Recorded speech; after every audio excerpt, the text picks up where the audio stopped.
ಒಂದು 10 ಲಕ್ಷಕ್ಕೆ 10 ಕೋಟಿ ರೂಪಾಯಿ ಮಾಡ್ಯಾರ ಅಂತೇಳಿ ಇವತ್ತು ನ್ಯಾಯಾಂಗದ ಬಗ್ಗೆ ನಮ್ಮ ರೈತರ ಬಗ್ಗೆ ಅಪಮಾನಕಾರಿಯಾಗಿ ಮಾತಾಡಿದ್ದಕ್ಕೆ ನಾನು ಇದನ್ನು ಖಂಡಿಸುತ್ತಾ ಸಭಾತ್ಯಾಗ ಮಾಡ್ತೇನೆ. ಸನ್ಮಾನ್ಯ ಅಧ್ಯಕ್ಷರೇ, ನಾನು ಪ್ರಶ್ನೆ ಸಂಖ್ಯೆ 375 ಉಪಮುಖ್ಯಮಂತ್ರಿಗಳಲ್ಲಿ ಕೇಳಲಿಕ್ಕೆ ಬಯಸ್ತಾ ಇದ್ದೇನೆ. ಉಪಮುಖ್ಯಮಂತ್ರಿ ಅವರು ಯತ್ನಾಳ್ ಅಧ್ಯಕ್ಷರೇ, ಉತ್ತರವನ್ನ ಸಂಪೂರ್ಣವಾಗಿ ಅವರು ಒದಗಿಸಿಕೊಟ್ಟಿದ್ದಾರೆ. ಅಧ್ಯಕ್ಷರೇ, ಇವತ್ತು ಕೃಷ್ಣಾ ಮೇಲ್ದಂಡೆ ಯೋಜನೆ ನಮ್ಮ ದೇಶದ 2ನೇ ದೊಡ್ಡ ನೀರಾವರಿ ಯೋಜನೆ. ಇವತ್ತು ನಮ್ಮ 1964ರಿಂದ ಸುಮಾರು 6 ದಶಕಗಳ ಕಾಲ ಈ ನೀರಾವರಿ ಯೋಜನೆ ಪೂರ್ತಿ ಆಗ್ತಾ ಇಲ್ಲ. ದಿವಂಗತ ಲಾಲ್ ಬಹದ್ದೂರ್ ಶಾಸ್ತ್ರಿ ಅಂದಿನ ಪ್ರಧಾನಮಂತ್ರಿಗಳು ಶಿಲಾನ್ಯಾಸ ಮಾಡುವಾಗ ಮೊದಲ ಹಂತ ಮತ್ತು 2ನೇ ಹಂತ, ಮೊದಲ ಹಂತದಲ್ಲಿ 119 TMC, 2ನೇ ಹಂತದಲ್ಲಿ 54 TMC ಒಟ್ಟು ಬಳಕೆ ಮಾಡಿಕೊಂಡು 173 TMC ಬಳಕೆ ಮಾಡ್ಕೊಳ್ಳಿಕ್ಕೆ 120 ಕೋಟಿ ಮಾತ್ರ ಅವಾಗ ಖರ್ಚಾಗ್ತಿತ್ತು. ಅಧ್ಯಕ್ಷರೇ, ಇವತ್ತು 60 ವರ್ಷಗಳಲ್ಲಿ ಕೇವಲ ಹಂತ 1 ಮತ್ತು 2 ಈ 2 ಹಂತಕ್ಕೆ 50,452 ಕೋಟಿ 72 ಲಕ್ಷ ಖರ್ಚಾಗಿದೆ. 120 ಕೋಟಿಯಲ್ಲಿ 150,452 ಕೋಟಿಯಲ್ಲಿ. ಅಧ್ಯಕ್ಷರೇ, ಇವತ್ತು 3ನೇ ಹಂತದ ಬಗ್ಗೆ ನಾನು ಪ್ರಶ್ನೆಯನ್ನು ಕೇಳಿದ್ದೀನಿ. ನೀವು ಪರಿಹಾರ ಎಷ್ಟು ಕೊಡ್ತೀನಿ ಅನ್ನುವಂಥದ್ದನ್ನ ಈಗಾಗಲೇ ಸಚಿವರು ಹೇಳಿದಂತೆ ಇವತ್ತು ನಮ್ಮ ಇಡೀ 524.6 ಈ ಎತ್ತರ ಆಗಬೇಕಾದ್ರೆ ಒಟ್ಟು ಮುಳುಗಡೆ ಜಮೀನು ನೀರಾವರಿ ಏನು ಬ್ಯಾಕ್ ವಾಟರ್ ಸಲುವಾಗಿರುವಂತಹದ್ದು 75,563, ಪುನರ್ವಸತಿ ಕೇಂದ್ರಗಳಿಗೆ ಸನ್ಮಾನ್ಯ ಅಧ್ಯಕ್ಷರೇ 6,467, ಕಾಲುವೆಗಳ ನಿರ್ಮಾಣಕ್ಕೆ 51,837 ಎಕರೆ, 1,33,867 ಎಕರೆ ಸ್ವಾಧೀನ ಮಾಡ್ಕೋಬೇಕಾಗಿದೆ.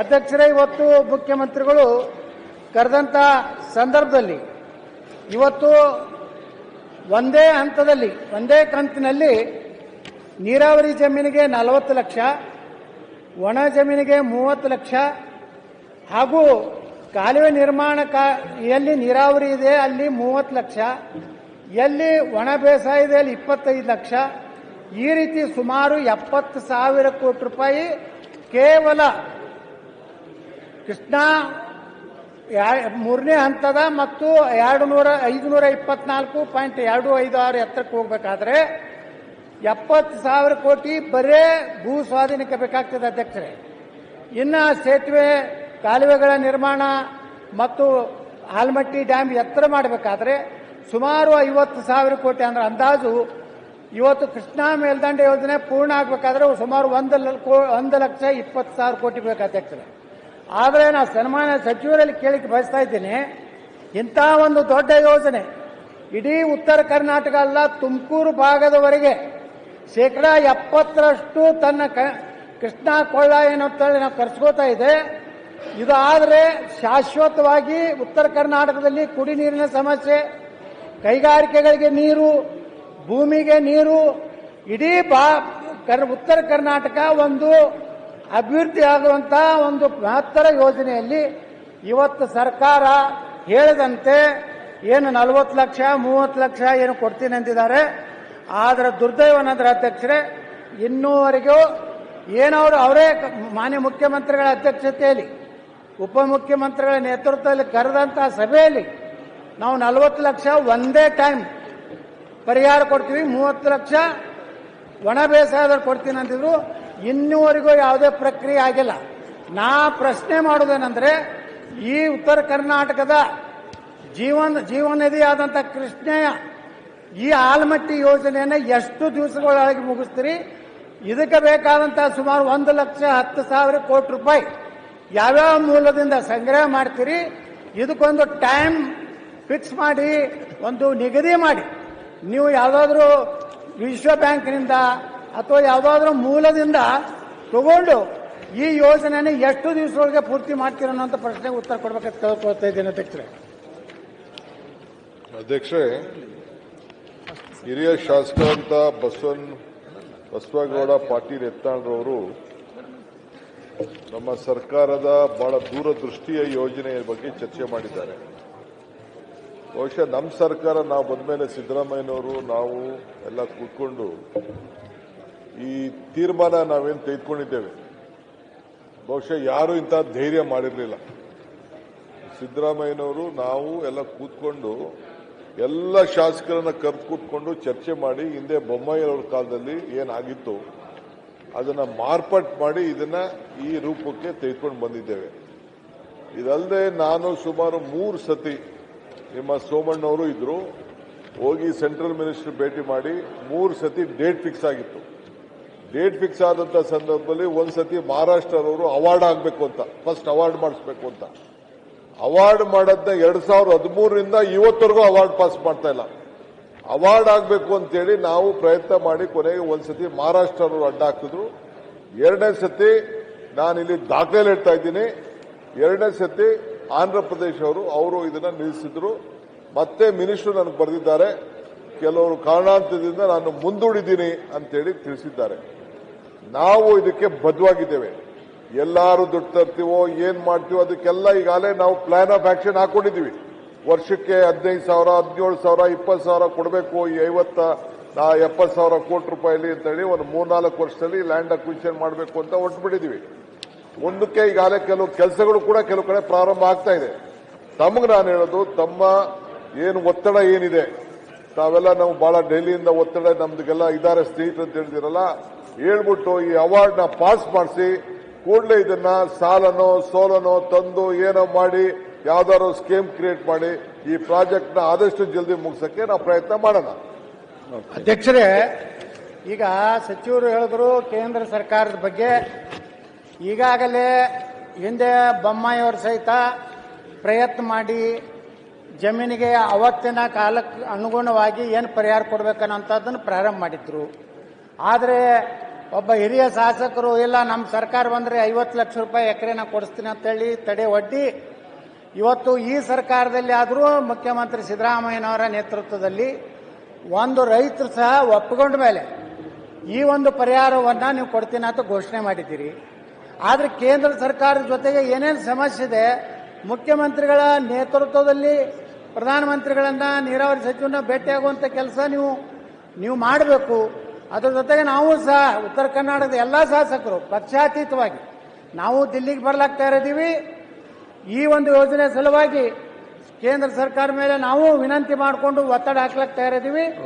ಪಕ್ಷಾತೀತವಾದಂತ ಒಂದು ಆಯೋಗ ಏನು ನಿಯೋಗವನ್ನು ಕರ್ಕೊಂಡು ಹೋಗುವಂತ ಕೆಲಸ ತಾವು ಮಾಡಬೇಕು. ಅಷ್ಟೇ ಅಧ್ಯಕ್ಷರೇ, ಇವತ್ತ ಇನ್ನ ಹಳೆ ಬಾಕಿಯನ್ನು ಕೊಟ್ಟಿಲ್ಲ ಭೂ ಪರಿಹಾರ. ಇವತ್ತು ಎಲ್ಲ ಕೋರ್ಟ್ನಲ್ಲಿ ಅವಾರ್ಡ್ ಆಗಿದೆ. ಮೇಲಿಂದ ಮೇಲೆ ಡಿಸಿಗಳ ಕಚೇರಿಯ car, jeep, table, type writer ಎಲ್ಲ ಜಪ್ತಿ ಆಗ್ತವೆ. ಹಳಿ ಬಾಕಿನೇ ಇವತ್ತು ಸುಮಾರು 5,000 ಪ್ರಕರಣಗಳು ಇವತ್ತು ವಿಜಯಪುರ ಜಿಲ್ಲೆ ನ್ಯಾಯಾಲಯದಲ್ಲಿರ್ಬೋದು, ಹೈಕೋರ್ಟ್ದಲ್ಲಿರ್ಬೋದು, ಹಣ ಕೊಡಬೇಕಂತ ಆದೇಶ ಆದರೂ ಸಹಿತ ಅದರ ಮೇಲೆ ಸರ್ಕಾರಿ ವಕೀಲರು it is not fit for appeal ಅಂತ ಬರೆದ ಮೇಲೂ ಸಹಿತ 3 ವರ್ಷದ ನಂತರ ಮತ್ತೆ ಇವತ್ತು ಮತ್ತೊಂದು ಕಮಿಟಿ ಮಾಡ್ತೀವಿ, ಪುನರ್ ವಿಮರ್ಶೆ ಮಾಡ್ತೀವಿ ಅಂತ ಹೇಳಿ 1974ರಿಂದ ಜಮೀನು ಕಳ್ಕೊಂಡಂತ ಅನೇಕ ರೈತರ ಪರಿಹಾರ ಸಿಕ್ಕಿಲ್ಲ ಅಧ್ಯಕ್ಷರೇ. ಈಗ ಈ ಮುಂದಿನ ಪರಿಹಾರ ಬಗ್ಗೆನೂ ಸಂಶಯ ಇದೆ. ಅದಕ್ಕೆ ಸರ್ಕಾರದ ದೃಢ ಸಂಕಲ್ಪ ಏನು, 8 ದಿವಸದೊಳಗಾಗಿ ಸಂಪೂರ್ಣವಾಗಿ ಭೂ ಸ್ವಾಧೀನ ಮಾಡಿಕೊಂಡಂತ ರೈತರಿಗೆ ಪೂರ್ಣ ಪ್ರಮಾಣದ ಪರಿಹಾರ ಎಂದು ಕೊಡ್ತೀರಿ. ಈ ಯೋಜನೆಯನ್ನ ಇಂಥ ಇಸ್ವಿಗೆ, ಯಾಕಂದ್ರೆ 2.5 ವರ್ಷ ಆಯ್ತು, ಇನ್ನು 2.5 ವರ್ಷದಲ್ಲಿ ಈ ನಿಮ್ಮ ಸರ್ಕಾರಿ ಉದ್ರಾಗ ಮುಗಿಸ್ತಿರೋ ಅಥವಾ ಮುಂದಿನ ಸರ್ಕಾರ ಮೇಲೆ ಹಾಕಿ ಕೇಂದ್ರ ಸರ್ಕಾರ ಮೇಲೆ ಆಪಾದನೆ ಮಾಡಿ ಬಚಾವಾಗುವಂತ ಕೆಲಸ ನೀವು ಮಾಡ್ತಿರೋ ಅನ್ನೋದು ಸ್ಪಷ್ಟವಾದಂತ ಉತ್ತರ ನನಗೆ ಬೇಕು. ಅಧ್ಯಕ್ಷರೇ, ಈ ಬೆಲೆ ಏನಿದು ಕನ್ಸೆಂಟ್ ಕೊಟ್ಟವ್ರು ಮಾತ್ರ, ಅವರು ಬರೀ 59,000 ಕೇಸಿದೆ ಈ UKP ವಿಚಾರದಲ್ಲಿ. ಇದಕ್ಕೆ ಏನಾದ್ರು ಮಾಡಿ ಪರಿಹಾರ ಮಾಡಬೇಕು ಅಂತೇಳಿ ನಮ್ಮ ಹೊಸ ಕಾನೂನಲ್ಲಿ ಒಂದು ಅಥಾರಿಟಿ ಮಾಡಲಿಕ್ಕೆ ಒಂದು ಅವಕಾಶ ಇದೆ. ಅದರ ಬಗ್ಗೆ ಈಗಾಗಲೇ ನಾನು ರೆವಿನ್ಯೂ ಮಿನಿಸ್ಟ್ರು, ನಮ್ಮ ಲಾ ಮಿನಿಸ್ಟರ್ ಹತ್ರ ಎಲ್ಲ ನಾನು ಅವ್ರಿಗೆ ಮಾರ್ಗದರ್ಶನ ಹೇಳಿದ್ದೇನೆ. ಇದರ ಬಗ್ಗೆ ಏನಾದ್ರು ಮಾಡಿ ಒಂದು ಪರಿಹಾರ ಮಾಡಿ ಅಂತೇಳಿ. ನಾವು ಪ್ರಯಾರಿಟಿಲಿ ನಾವು ಈ ಕೆಲಸನ ನಾವು ಮಾಡಬೇಕು ಅಂತ ಇದ್ದೇವೆ. ಅವಾರ್ಡ್ ನೋಡ್ರಿ, ಕೋರ್ಟ್ ಅವಾರ್ಡ್ ಮಾಡಿದ್ಮೇಲೂ ಅವ್ರದೇ ಸರ್ಕಾರಿ ವಕೀಲರು ಏನ್ ಬರ್ದು ಕೊಟ್ಟಾರಂದ್ರೆ ಇದನ್ನ ಈ ಅವಾರ್ಡ್ ಸರಿ ಇದೆ, it is not fit for appeal ಅಂತೇಳಿ ಅವ್ರು ಬರೆದು ಕೊಟ್ಟ ಮೇಲೂ ಸಹ ಇವತ್ತು ಸರ್ಕಾರ ಅವ್ರ ಹಣ ಹಳೆ ರೈತರ ಹಣನೇ ಕೊಡ್ತಾ ಇಲ್ಲ. ಅವ್ರು ಸಹ ಬೀದಿಗೆ ಬಂದಿದ್ದಾರೆ. ಯಾವ ನಾರಾಯಣಪುರದಿಂದ ಹಿಡಿದು ನಾ ಹೇಳುದೇನಂದ್ರೆ ಅಧ್ಯಕ್ಷರೇ, ಹಳೆ ರೈತರದೇನು ಭೂಮಿದು ಹಣ ತಕ್ಷಣ ಬಿಡುಗಡೆ ಮಾಡಿ ಮಾನ್ಯ ಉಪಮುಖ್ಯಮಂತ್ರಿ ಹೇಳಿದಂಗೆ 59,000 ಪ್ರಕರಣಗಳೇನಿವೆ 10 ಲಕ್ಷ ಭೂಮಿ ಬೆಲೆ ಇದ್ರೆ 10 ಕೋಟಿ ಅವಾರ್ಡ್ ಮಾಡವ್ರೆ. ಹಂಗಂತ ಅನ್ಬಿಟ್ಟು ನಮ್ಮ ಆಫೀಸರ್ಸು ನಮ್ಮ ವಕೀಲರು ಯಾವನ ಅಡ್ಜಸ್ಟ್ಮೆಂಟ್ ಮಾಡ್ಕೊಬಿಟ್ಟು ಅಂತ ಅನ್ಬಿಟ್ಟು ನಾನ್ ಕೊಡಕ್ಕಂತೂ ತಯಾರಿಲ್ಲ. ಇದು ಸಾಧ್ಯ ಇಲ್ಲ, ಯಾವ ಸರ್ಕಾರ ಕೊಡಕ್ಕೂ ಸಾಧ್ಯ ಇಲ್ಲ. ಏನ್ ಮಾಡ್ಬೇಕು, ನಮ್ಮ ರಾಜ್ಯದ ಹಿತನ ಯಾವ ರೀತಿ ಕಾಪಾಡಬೇಕು ಆ ಕೆಲಸ ನಾವು ಮಾಡ್ತೀವಿ. ನಾನು ಈ ಅಪೀಲ್ ಆರ್ಡರ್ಗೆಲ್ಲ ನಾನು ಕೋರ್ಟ್ ಹೇಳಿದಕ್ಕೆ ಇವರು ಒಂದ್ ರೀತಿ ಇದಕ್ಕೆ ಯಾವ ನ್ಯಾಯಾಲಯದ ಆದೇಶವನ್ನು ಸಹ ಇವತ್ತು ಪರಿಗಣಿಸದೆ ಇಂಥ ಸದನ ಸಮಿತಿ ಸದನದಲ್ಲಿ ಈ ರೀತಿ ಉತ್ತರ ಕೊಟ್ಟು ರೈತರಿಗೆ ಸಿಗಬೇಕಾದಂತ ನ್ಯಾಯ ಕೊಡ್ತಾ ಇಲ್ಲ ಅಧ್ಯಕ್ಷರೇ. ಅದಕ್ಕೆ ಹೊಸದಾಗಿ ನೀವೇನು ಮಾನ್ಯ ಮುಖ್ಯಮಂತ್ರಿಗಳು ಘೋಷಣೆ ಮಾಡಿದ್ರಲ್ಲ, ಅದನ್ನು 8 ದಿವಸನಾಗಿ ಎಲ್ಲಾ ರೈತರಿಗೆ ಪರಿಹಾರ ಕೊಡ್ತೀರ ಅನ್ನೋಂಥದನ್ನ ಮಾನ್ಯ ಸಚಿವರು ಹೇಳ್ಬೇಕಂತ ನಾವು ವಿನಂತಿ ಮಾಡ್ತೀವಿ. ಮಾನ್ಯ ಅಧ್ಯಕ್ಷರೇ, ಮಾನ್ಯ ಮಂತ್ರಿಗಳು ಮಾತಾಡ್ತಾ ಹೇಳಿದ್ರು ಕೇಂದ್ರ ಸರ್ಕಾರ ನೋಟಿಫೈ ಮಾಡಿಲ್ಲ ಅಂತ ಹೇಳಿ. ಈ ರೀತಿ ಒಂದ್ ನಿಮಿಷ ಉತ್ತರ ಕರ್ನಾಟಕದ ಪ್ರಶ್ನೆ ದಯಮಾಡಿ ಮಾತಾಡಬಹುದು. ಅಲ್ಲ ಮಾತಾಡ್ತೇವೆ. ಅರ್ಧ ಸತ್ಯ ಇಲ್ಲಿ ಇಡಬಾರ್ದು. ಯಾಕೆ ನೋಟಿಫೈ ಆಗಿಲ್ಲ? ಪ್ರಾಧಿಕಾರದ ಆದೇಶ ಏನ್ ಬಂತು ಅದ್ರ ಮೇಲೆ ಮಹಾರಾಷ್ಟ್ರ, ಕರ್ನಾಟಕ, ಆಂಧ್ರ ಪ್ರದೇಶ, ತೆಲಂಗಾಣ ಕೋರ್ಟಿಗೆ ಹೋದು. ಮಹಾರಾಷ್ಟ್ರದ ಆರ್ಗ್ಯುಮೆಂಟ್ ಆಗೈತಿ, ಕರ್ನಾಟಕದ ಆರ್ಗ್ಯುಮೆಂಟ್ ಆಗೈತಿ, ತೆಲಂಗಾಣದ ಆರ್ಗ್ಯುಮೆಂಟ್ ಆಗೈತಿ, ಆಂಧ್ರ ಪ್ರದೇಶದ ಆರ್ಗ್ಯುಮೆಂಟ್ ಇನ್ನೂ ಆಗಿಲ್ಲ. ಆ ಎಲ್ಲ ಆರ್ಗ್ಯುಮೆಂಟ್ ಆದ್ಮೇಲೆ ಕೇಂದ್ರ ಸರ್ಕಾರ ನೋಟಿಫೈ ಮಾಡಕ್ಕಾಗತ್ತೆ. ಅದಕ್ಕಿಂತ ಮೊದಲು ಹೆಂಗ್ ನೋಟಿಫೈ ಮಾಡಕ್ಕಾಗುತ್ತೆ?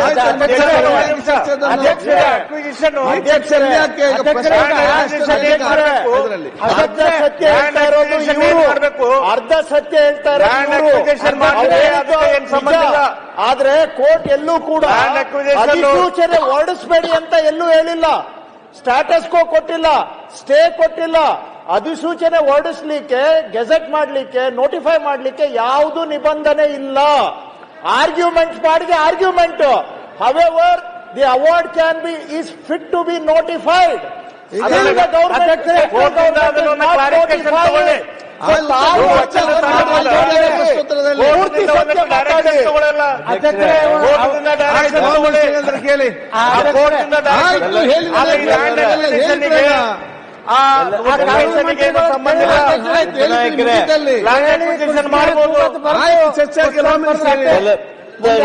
ಜಾರಿ ಮಾಡಲಿಲ್ಲ.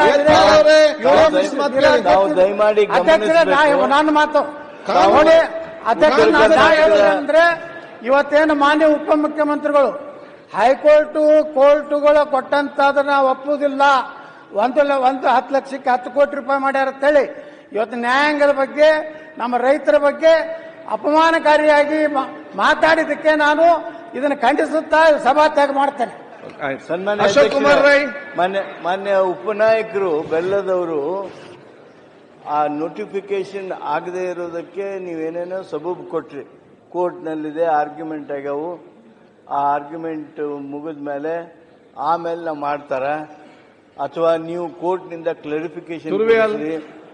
ನಾನು ತಮ್ಮನ್ನು ಕೇಳ್ತೀನಿ, ಉತ್ತರ ಕರ್ನಾಟಕದ ಬಗ್ಗೆ ಕಾಳಜಿಯಿಂದ ಮಾತಾಡ್ತಾ ಇದ್ದೀರಲ್ಲ, ಈ ಕಾವೇರಿ ಇಶ್ಯೂದಲ್ಲಿ ಅದು ಕೋರ್ಟ್ನಲ್ಲಿ ಇದ್ದಾಗ, ಆರ್ಗ್ಯುಮೆಂಟ್ ನಡೆದಾಗ ಅದೇಂಗ್ ನೋಟಿಫಿಕೇಶನ್ ಆಯಿತು?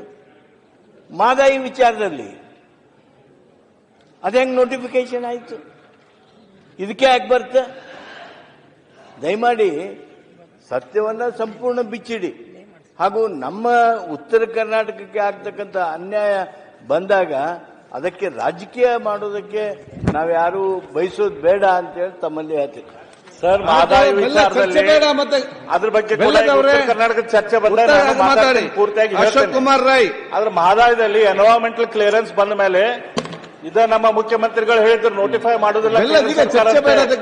ಎನ್ವೈರನ್ಮೆಂಟಲ್ ಕ್ಲಿಯರೆನ್ಸ್ ಬಂದ ಮೇಲೆ ನೋಟಿಫಿಕೇಶನ್ ಮಾಡಿದ್ರು. ಆಯ್ತು, ಚರ್ಚೆ ಬೇಡ. ಬೆಲ್ಲ ಅಶೋಕ್ ಕುಮಾರ್ ರೈ, ಕೋನ್ ರೆಡ್ಡಿ ಅವರೇ, ಮಾನ್ಯ ಅಧ್ಯಕ್ಷರೇ, ಚರ್ಚೆಗೆ ಮಾತಾಡಿ. ಮತ್ತೆ ಅಶೋಕ್ ಕುಮಾರ್ ರೈ. ಮಾನ್ಯ ಅಧ್ಯಕ್ಷರೇ,